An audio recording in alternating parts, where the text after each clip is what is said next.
Hey there, welcome to another episode of Lakeside.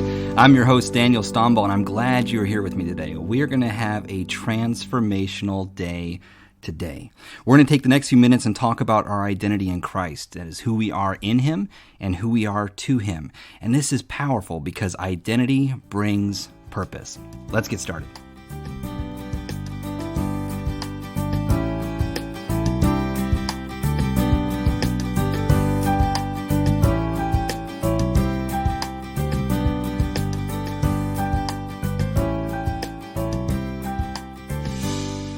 Welcome back to Lakeside. This is episode number 19, and we're in Song of Solomon chapter 2 and verse number 6. And I warned you in the last podcast that this particular one was kind of graphic, and it is. It's very strong in its connotation. Remember, right at the very front, Song of Solomon 1:1, it made this claim. It said, "This is the Song of Songs, which is the Song of Solomon's." It was basically saying this is the greatest song that you're ever going to hear. And it was a bold claim. This is the greatest song ever that will ever be written, that ever has been written. And how can you make that claim? Because so many good songs have been written. Solomon wrote 1,500 songs himself, and David wrote the Psalm book, Psalms, and Solomon had wrote his, and he was saying what you're about to read is the greatest song, greater than anything that my dad wrote, greater than anything that I wrote, greater than anything that has ever been written or ever will be written. And that was a fantastically ridiculous claim until you have to ask the question, what makes a great song great? It is not the lyrics and it is not the melody, it is the message that makes a great song great. What was the artist trying to convey through the melody and the lyrics? And so the Song of Solomon is a song, and you have the lyrics, which is the shepherd girl and the king, and then you have this melody, which is this sexual content.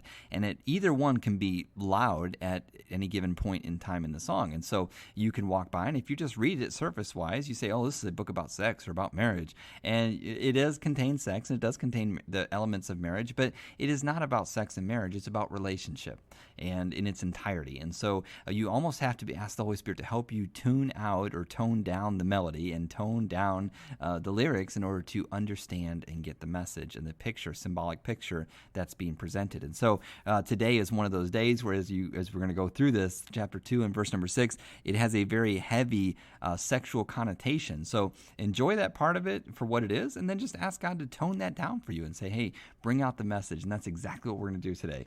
And so we're going to just get kicked off right in this. So in this scene of the story, we find the king and his bride at their royal dinner.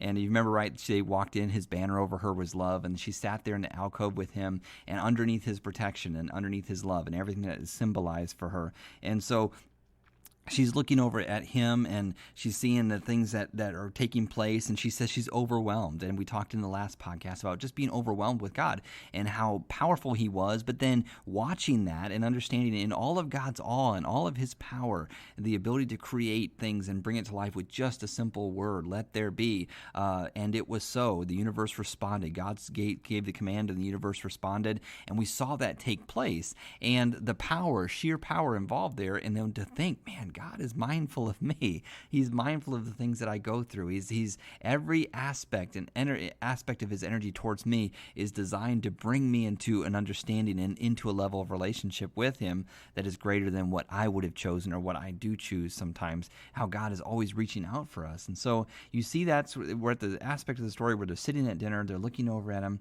We're going to see communication, expression, and rest. We're right ready to hear some expression. We saw some communication, and then we're going to get to some expression, and the expression is powerful, but the rest, when you meditate on what's actually been expressed, is even more powerful. And so she's seated with the king at his table. She looks over to her king, and his eyes are taking everything in all at once. And remember, she saw him at dinner, and she's like, he makes this look so easy. Like all of this stuff, like this complicated stuff, he made it look easy, and it overwhelmed her. And he's taking everything at once, not just the guests, but the servants. And he's watching the amount of wine in the guest glasses and the food they're eating. He's aware of everything all at once. And then, right as she's watching him, like she's studying his jawline tense up, and she knows that his attention has been captured, and she's watching his facial muscles respond, his eyes, she's watching them scan the room, and all of a sudden, he does something completely off record, off schedule, off script, whatever. In the middle of looking over at everything, he just turns and he looks at her. And the same eyes that focused on guests are focused on her. The same eyes that were focused on the party festivities and all the details are now focused on her. And he looks over at her, and when he sees her, her eyes were focused intently on him. It turns him on. I mean, he is looking at the guests and looking at everything, and he looks over at her, and she's looking at him. And when he sees the way she's looking at him, it turns him on. And he did not just say, "Hey, I'm really turned on right now." Waka, waka, waka. Wasn't any of that kind of stuff. He looked her in the eyes, and when he saw her looking at him, he said, "Hey, I am really turned on right now." He didn't just say that. No, he moved past communication, and he boldly went right into expression mode. He's like, "I'm the king, and I want you right now." I mean, he just moves right into it. And so we see chapter 2 and verse number 6 is really strong in content. It's really strong in melody, but the message is beautiful. So hang in there, okay? It says, "His left hand is under my head, and his right hand doth embrace me." And you look at that, you could read it, and you could just say, okay, whatever, he's giving her a hug. Or you could look at it for what he's actually doing and go, "Oh my." Or you can look at what he's doing, say, "Oh my," and then look at the message and go, "Wow." Dude. I mean, so we find this melody suddenly move into a very loud level of activity. So as you read the passage, you find yourself looking at this very erotic and graphic image. She draws our attention first and foremost to his hands. And we need to see the melody, though, before we can look at the message while not being distracted by the melody. So we need to look at the melody and understand it and then move into the message. So his left hand, it talks about his hands, and very specific. Whenever you read stuff in the Bible, nothing's there by accident. It's always there for a reason. So look at what you're reading, the names, places, environments, all the things that are going on. When God used people in the Bible, he didn't just say Nehemiah. He didn't just use Nehemiah. His name means comfort.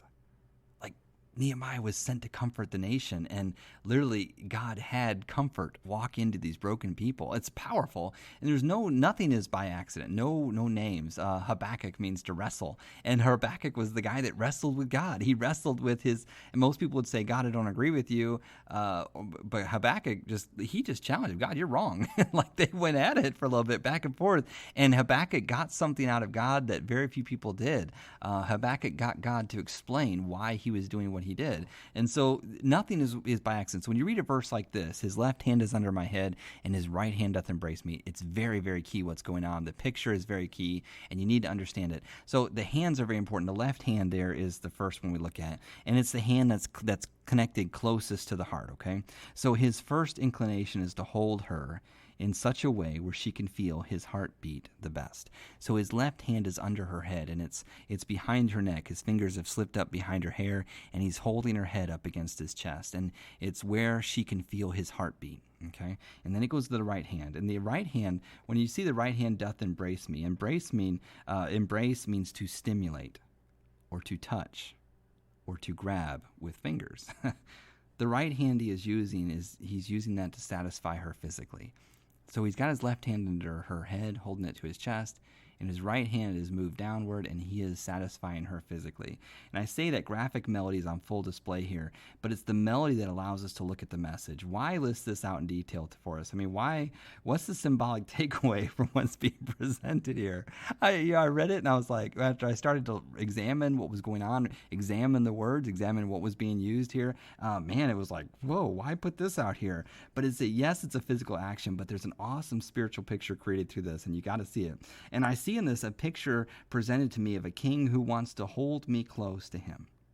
Like, that's God's desire. It has always been his desire to hold you and I close to him. Like, he reached out for us. And the whole extension of John 3:16, what makes that verse so powerful, and I've referred to that verse a lot because it's one that we quote so much that we just blow past it and we miss it. Like, we quote it and then move on, like, okay, done, I stated my point, bam, here's a scripture to prove it.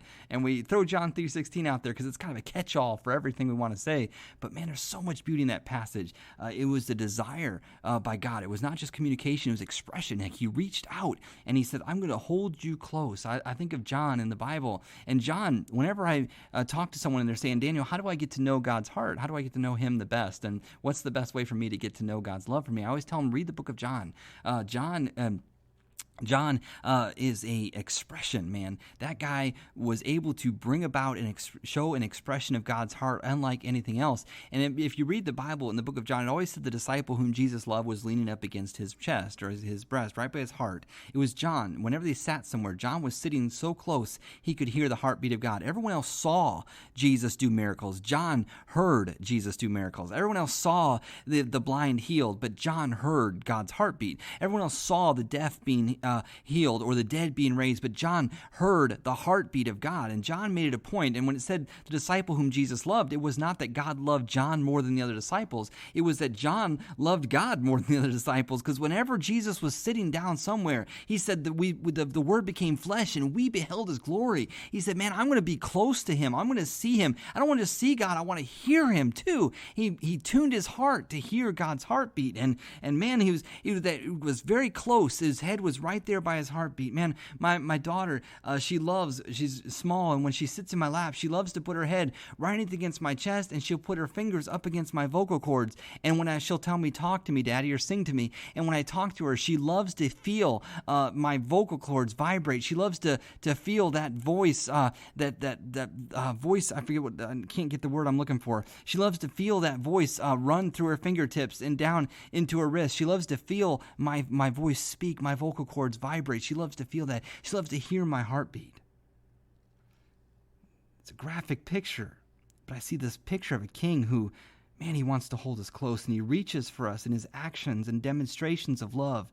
Every trial and test, we're given the opportunity to listen to his heartbeat. He says, behold, I stand at the door and knock. His right hand, he is knocking on our heart's door. And honestly, he's not talking to the unsaved people. He's talking to the church, the Christians. He says, behold, I stand at the door and I knock. And if any man hears my voice and opens, I'll come in and sup with him and he with me. We'll have fellowship one with another. When I was, we lived in Granite City, Illinois once, and I was a young youth pastor. We had a small child. My oldest son would have been about 3 or 4 years old at the time. And I was preparing a lesson on a Saturday morning. My wife and my son were gone, and I was preparing this lesson for the teen class the next day. And this truck pulls up outside of our house, and it was a broken down truck. And this guy gets out, and it was before Duck Dynasty was popular. He had this long beard, looked like ZZ Top, and he comes walking to the front door, and he knocks on my door. And in my neighborhood, you didn't just open the door if you didn't know who they were, and I didn't know this guy. I wasn't going to open my door. I don't want to bother right now. And so I did what everyone else does. I pretended I wasn't home. Have you ever done that? Pretend like you weren't home, like real quietly, like you're tiptoeing through the house, you're looking through the blinds. And I was just making sure he wasn't going to do nothing. And he gets in the car, and before he gets in his truck, I noticed he pulled something out of his pocket and looks in there at a piece of paper, and he knocked on the door for a while. So I went back to the back of the house just to avoid it. After a while, the knocking stopped, and I heard the car door shut, and he drove off. Truck door shut, and he drove off. And when I opened the door and looked outside, in the middle of my driveway was this big Fisher-Price house, like the plastic kind. And, the pink chimney and the shutters, and the little faucets on the inside and the little plastic telephone. And so I called my wife. I said, did you buy this house at a garage sale and have somebody deliver it? And she says no. And I asked her because my son always played in those. We were at Toys R Us. He was always inside those houses. He loved them. And it was just something I wasn't going to spend money on, but he really wanted one. Well, here's this house. And so I said, okay, I'm going to put it in the backyard, and if he got the wrong house, I'll help him haul it out. And so I carried it to the backyard, and I stuck it back there, and my wife and son pulled up a little while later. I ran out to meet him. I told my son, hey, I got a surprise for you. You got to see this in the backyard. And so we walked around the backyard. I opened the gate, and I said, look, buddy, and he's like, oh, cool, it's here. Like, he was really calm, and he said, oh, cool, it's here. And he walked up, and he kind of opened the door, shut the door, moving the shutters around, went inside, testing the faucet like a home inspector, picks up the phone. And he said, it came today. It finally came today. And I said, well, Clark, did you know this was coming? He says, yeah, Dad. I said, well, did you know who brought this to you? He said, Dad, of course. And that had me worried a little bit. At the time, we were trying to decide what God wanted us to do. We were really looking for him, and we felt like he was leading us to move our family 11 hours away down to the Gulf Coast. And so at the time, we lived in a neighborhood that it wasn't the best, and houses weren't selling. The housing market had just crashed. I mean, nobody was buying nothing. And so we were debating, should we put our house in the market, and what do we do? We don't want to lose money on it. And I said, Clark, well, who brought this to you? He kind of looked at me, and he kind of rolled his eyes. He said, Dad, God brought this to me today. He said, I've been asking him for it, and he finally brought it to me today. Like in his mind, prayer was that simple. I just place an order and it's on its way. You know, you don't order something on Amazon and order it the next day and then order it the next day and order it the next day. You order it, and then in faith, you say, okay, it's being shipped to me, and I'll wait for it. And if I get it, I get it. If not, then we'll take action there. But my son looked at prayer the same way. I just ask God, and I place my order. He knows what I want, and it's on its way. And it finally came today.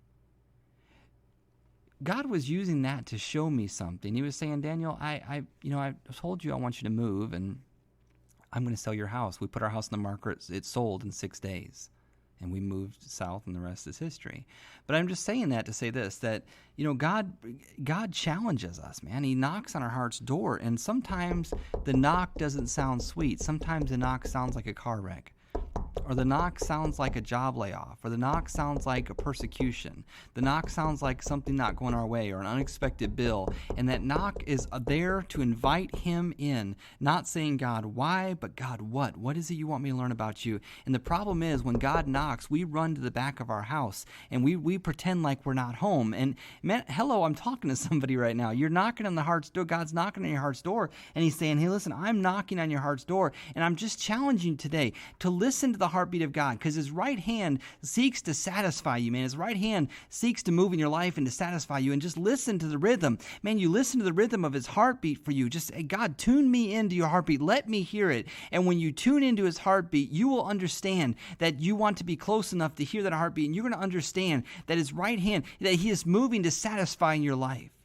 The right hand, satisfaction is pictured there. The more you grow in your understanding of his love for you, the more you will find he's able to satisfy any need that you will ever have, because he is security. He is strength. He is significance. He is intimacy. His love for you is not self-seeking. So today's homework for you is simply this: rest in him today and listen for his heartbeat in every sound you hear today. Listen for it, because it is beyond audible. Listen for God in the songs that you hear. Listen for God in the people that you speak to, in the words that you give to other people, and listen for him. And as you listen, you will discover that in the time that you share, that he has completely saturated you with his presence and his heart's deepest expressions of love. Listen today and allow yourself to be satisfied by him today. Like, listen for him. In all thy ways, acknowledge him. In all thy ways is everything I do, everywhere I go, everyone I meet. Acknowledge means to search for or discover. In everywhere I go, everyone I meet, everything I do, search for or discover God. Determined to find God in everything that's said, every conversation. I promise you, listen to his heartbeat, you will find out he is saturating you, and you'll find out that the knocks, I can trust him. When I feel the knocking, I can trust him. He is seeking to satisfy me. Satisfy me. Satisfy me. So that is today's podcast. Next time, when we join up with me next time on Lakeside, we're going to look at the ultimate test of any relationship. That is the resting part of this expression. The ultimate test of any relationship that you have in life can be found next podcast. I hope to see you there. Thank you so much for being with me today. God bless you. Have a great day today. Make sure you smile today. Give away your smile, because your smile is your source, and God made you to express your source. He's given you so much. Now go give it out. Give it out. God bless you.